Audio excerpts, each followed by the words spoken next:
tema, como eu já adiantei, ele é extremamente amplo, ele é extenso, ele é profundo. O próprio direito natural, e já desmistificando desde o começo, não tem nada a ver com faculdade de direito. Então, acredito que seja um tema importante para todas as pessoas, não só para aqueles que se interessam pelo estudo da ciência jurídica, né? O direito natural é algo que tem influência direta na vida de todas as pessoas, até das pessoas que não têm nenhuma denominação, não seguem nenhuma religião. É algo natural de todo ser humano, né? Então, se nós fôssemos começar o tema, acho que de uma forma mais leve, de forma a ajudar a compreensão do assunto, seria mais ou menos fazendo uma pergunta. Será que existe uma lei superior que nos governa? Ou será que não existe nenhuma lei superior e a gente está aqui simplesmente fazendo aquilo que a gente bem entende, como se a gente fosse um animal, um cachorro, por exemplo, né? Será que existe alguma justiça superior? Será que existe algum senso de responsabilidade que as pessoas têm e, de certa forma, governam, guiem as pessoas para um determinado sentido? Será que as pessoas conseguem, usando apenas a razão mesmo, será que elas conseguem discernir o que é certo e o que é errado em determinadas situações? Ou será que a gente é escravo das nossas paixões? Será que a gente é escravo dos nossos instintos? Porque, no fundo, essa talvez seja a questão primordial do mundo que a gente vive hoje, né? Então, se a gente consegue responder essas perguntas, talvez, não todos, mas talvez, não todas, né? Não todas as pessoas, mas algumas, pelo menos, comecem a se preocupar um pouquinho mais com o próprio comportamento, porque o direito natural não deixa de ser também uma regra de comportamento, né? Então, se a gente fosse partir direto assim para os conceitos, principalmente de lei eterna, lei divina e lei natural, né?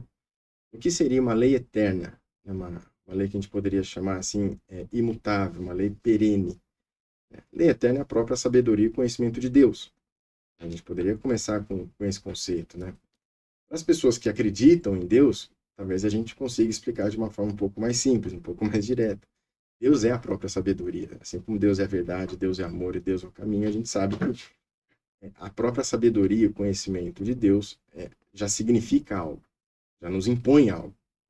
Se ele é o Criador, nós somos a criatura. Se ele é o Criador, ele nos criou para um determinado sentido da vida. A nossa vida tem um sentido e nosso sentido é justamente seguir aquilo que Deus quer que a gente faça. E quando a gente desvirtua disso, porque Deus é tão bom que nos deu até o livre-arbítrio de segui-lo ou não, a gente acaba pagando um preço depois, lá na frente, com cometimento de pecados e tudo mais.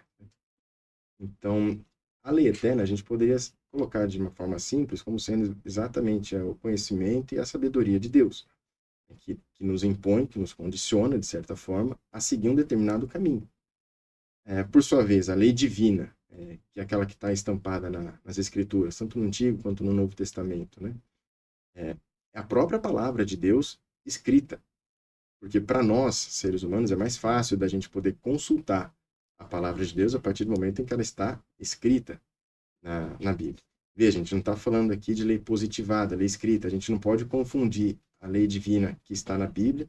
A gente poderia, de certa forma, de forma bem resumida assim, colocar como se fossem os 10 mandamentos, por exemplo, né? A gente não está aqui falando de leis como a gente está acostumado. Olha, o Código Civil, o Código Penal. A gente não está falando disso por enquanto. Tá? Então, a lei divina seria a lei eterna escrita na Bíblia, no Antigo e no Novo Seria a Testamento. revelação Exatamente, nas exatamente. suas composições Perfeito, de etapas, né? perfeito. A lei divina a gente poderia colocar aquela lei que consta da Bíblia, tanto no Antigo quanto no Novo Testamento, e trata ali de moral, trata também de cerimoniais, e também tem normas jurídicas ali, São né? chamados códigos. Exatamente. Então, tudo que está na Bíblia, aquilo ali é a expressão de Deus, é a palavra de Deus, né? São palavras inspiradas, né?